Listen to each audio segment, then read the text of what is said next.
Paper जो leak होते हैं इसमें सिस्टम के अंदर के लोग ही इन्वॉल्व होते हैं, तभी पेपर लीक हो सकते हैं।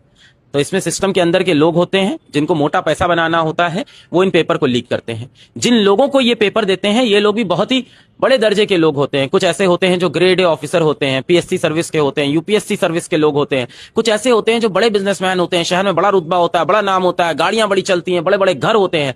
तो बहुत ही आप कह सकते हो जो सिंडिकेट चल रहा है इसमें बहुत ही मजबूत, पावरफुल और अमीर लोग इन्वॉल्व होते हैं।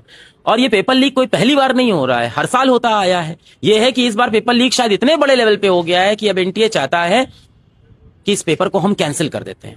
कि किस लेवल का लीक हुआ था इस पे कोई बात ही ना करे, किस तरह से लीक हुआ था इस पे कोई बात ही ना करे। हम कह देते हैं, अब एनटीए कह रहा है हमने बच्चों के हित में ये फैसला लिया है।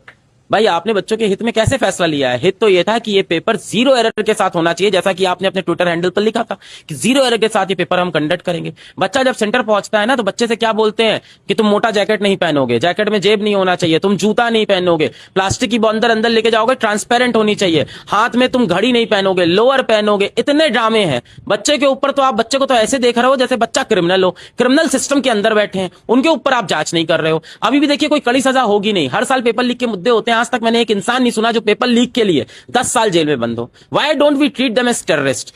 क्यों नहीं इनके ऊपर एनएसए क्यों नहीं लगाते हैं? भाई आप 23 लाख बच्चों की जिंदगी खराब होती है, आप एनएसए क्यों नहीं लगाते ऐसे लोगों के ऊपर? हंसी मजाक में टाल देते हैं इन मुद्दों को। सीबीआई जांच करेगी, कोर्ट में केसेस चलेंगे, उनके बाद ये लोग बरी हो जाएंगे, फिर अगली बार पेपर लीक में फंसेंगे। जितने भी लोग आपको, जितने भी संगठन आपको पेपर लीक के मुद्दे में मिलेंगे, आप इंटरनेट खोल के न्यूज पढ़िएगा, ये लोगों के पिछले 5 साल में 4-5 किस्से ऐसे निकल जाएंगे। यानी हर बार ये पुलिस में जाना आना इनका आम बात है। पुलिस कैसे बोलती है, हाँ इनका तो नाम है पेपर लीक में, हाँ पेपर लीक में ये इन्वॉल्व हो सकते हैं, पहले भी हुए, तो पिछली बार क्यों नहीं सजा हुई थी? तो मुझे लगता है कड़े कानून नहीं है पेपर लीक के ऊपर, इसलिए एक इंसान हिम्मत करता है पेपर लीक की। इस बार ये सब कि बच्चे को बना ये भी डर है कि पढ़ाई तो करनी पड़ेगी, साथ में आप जो है दोबारा पढ़ाई के साथ फीस भी देनी पड़ेगी। नहीं, अभी एनटीए ने बयान तो दे दिया है कि फीस नहीं लगेगी, फॉर्म का फीस नहीं लगेगा और हम फॉर्म का फीस नहीं लेंगे। पर ये बोल के एनटीए बच नहीं सकता। भाई फॉर्म का फीस आप नहीं लेंगे, हमारा ही पैसा तो है, आपका पैसा है साहब, जो आप टैक्स में देते हो। ये 300-400 करोड़ रुपए जो इस एग्जाम में लगे, ये हमारा आपका पैसा था जो खर्च हुआ। और कुछ लोगों ने पेपर लीक कर दिया है, उन लोगों को 5 साल की सजा होगी और 1 करोड़ का जुर्माना। बाकी जनता का 300-400 करोड़ रुपए फूक चुका है। पेपर अब फिर से होगा, फिर से 300-400 करोड़ रुपए खर्च होंगे। इसका जिम्मेदार कौन है? ये पेनल्टी कौन भरने वाला है? कौन अमीर आदमी है भाई?